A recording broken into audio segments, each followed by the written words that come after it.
இல்ல டல்கர் எல்லாரும் ஆக்டிங்குமே ரொம்ப சூப்பரா இருக்கு. இல்ல எல்லா இல்ல என் ஹஸ்பண்ட்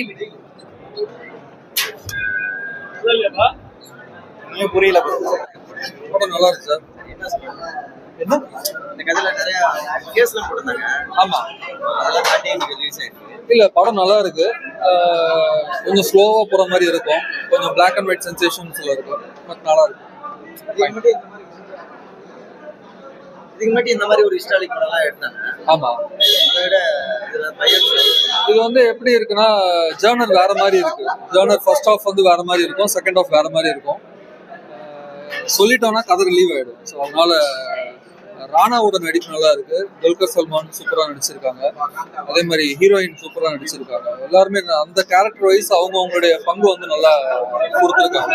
ஸோ நல்லா இருக்கு, படம் நல்லா வந்திருக்கு. தேங்க்யூ. காந்தா படம் நல்லா இருக்கு. டைட்டில் வந்து அவர் வந்து துல்கர் சல்மான் வந்து சாந்தான்னு சொல்லுவாரு, அதுக்கப்புறம் தான் காந்தான்னு சொல்லுவாங்க. சாந்தான்றது வந்து அந்த அவங்க இந்த மூவிக்குள்ள ஒரு மூவி எடுக்கிறாங்க ப்ரோ. அந்த படத்தோட பேர் தான் சாந்தா. இந்த படம் பேரு காந்தா. எப்படி இருக்காங்க? நல்லா இருக்கு ப்ரோ. இது ஒரு மாதிரி ஃபுல்லா இன்வெஸ்டிகேஷன்ல போகுது ப்ரோ. மூவி வந்து ஃபுல்லா இன்வெஸ்டிகேஷன் பேஸ்ல போகுது. அப்படின்னா ஒருத்தவங்க இறந்துடுறாங்க, அது அவங்க எப்படி இறந்தாங்க, யார் கொலை பண்ணா அப்படின்ற மாதிரி தான் ஸ்டோரி வருது. முக்கியமான ஒரு கேரக்டர் தான் இறந்துடுறாங்க, ஹீரோயின் தான் இறந்துடுறாங்க. செகண்ட் ஹீரோயினா ஃபர்ஸ்ட் ஹீரோயினா தெரியல, 2 ஹீரோயின் இருக்காங்க, அதுல ஒருத்தவங்க இறந்துடுறாங்க. அது எப்படி வந்து யார் கொன்னா அப்படின்னு கண்டுபிடிக்கிறது தான் ஸ்டோரி. கிரைம் த்ரில்லர் மாதிரி சொல்றீங்க இல்ல? வேற ட்ரைலர் எல்லாம் பார்க்கும்போது வேற மாதிரி ஜானரா இருந்துச்சு. நீங்க சொல்ற பார்த்தா கிரைம் த்ரில்லர் மாதிரி. கிரைம் தான். இது எந்த இதுல எடுத்துட்டு போதே தெரியல ப்ரோ. ரொம்ப எமோஷனலா கடைசி ஒரு 10 மினிட்ஸ் நல்லா எமோஷன் ஆயிட்டாங்க. அந்த ஹீரோனே பேர்லாம் உங்களுக்கு துல்கர் சல்மானுக்கு எப்படி இருக்கு? கெமிஸ்ட்ரியா ஹீரோனி வந்து கெமிஸ்ட்ரி எப்படி இருக்கு? ஏன்னா அவர் பயங்கரமான லவ்ல ரொம்ப அந்த இது இல்ல ப்ரோ. இது ஒரு மாதிரி பாஸ்கர்ல ஒரு கெமிஸ்ட்ரி அவங்க மீனாட்சி சௌத்ரி மேம்க்கும் துல்கர் சல்மானுக்கும் நல்ல கெமிஸ்ட்ரி ஒர்க் அவுட் ஆயிருக்கும்.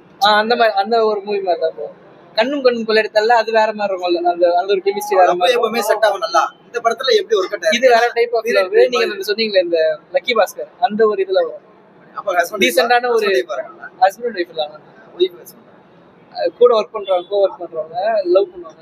இந்த படம் பார்க்கும்போது உங்களுக்கு எந்த படமா ஞாபகம் வந்தா இல்லாட்டி இந்த மாதிரி ப்ரோ? நானும் என் ஃப்ரெண்டு வேற ஒண்ணு கனெக்ட் பண்ணோம் ப்ரோ. சரி படத்துக்குள்ள படம் எடுக்கிறாங்கல்ல, இது நான் நினைச்சேன் பயோகிராஃபி மூவியா இருக்கும் போல இருக்கு. எம்ஜிஆர் அந்த நம்பியாரா அந்த ஒரு இது இருக்கும் அப்படின்னு நினைச்சேன். அது ஏன்னா அந்த ஷூட்டிங் படத்துல வந்து ஷூட்டிங் ஒண்ணு இருக்கும், அதுல புல்லட்டை மாத்தி வச்சிருவாங்களா. நான் அந்த படத்தோட அதான் அந்த நிஜமாதிரி நடந்தது பாருங்களேன், அதோட பயோகிராஃபி தான் எடுத்திருக்காங்க போல நினைச்சேன். ஆனா இது வேற. நீ நினைச்சது ஒண்ணு நடந்தது ஒண்ணா இருக்கு. ஆனா படம் டிசப்பாயின்ட்மென்ட்லாம் பண்ணல, நல்லா இருக்கு. ஆனா ஸ்லோவா இருக்குன்னு சொன்னாங்க. அந்த மாதிரி ஏதாவது ஒரு சில பேர் ஒரு டேஸ்ட் தான் ப்ரோ. ஒரு சில பேர் வந்து ஏதாவது ஒரு கண்டென்ட் தேடிக்கிட்டே இருப்பாங்க, அவங்களுக்கு அது வந்து பிடிக்காது. ஒரு சில சின்ன சின்ன சீனியர் வச்சுட்டு பாக்குறாங்கல்ல, அவங்களுக்குலாம் பிடிக்கும். இது ரேட்டிங்னா 10க்கு எவ்வளவு சொல்றீங்க? 10க்கு ப்ரோ 8 9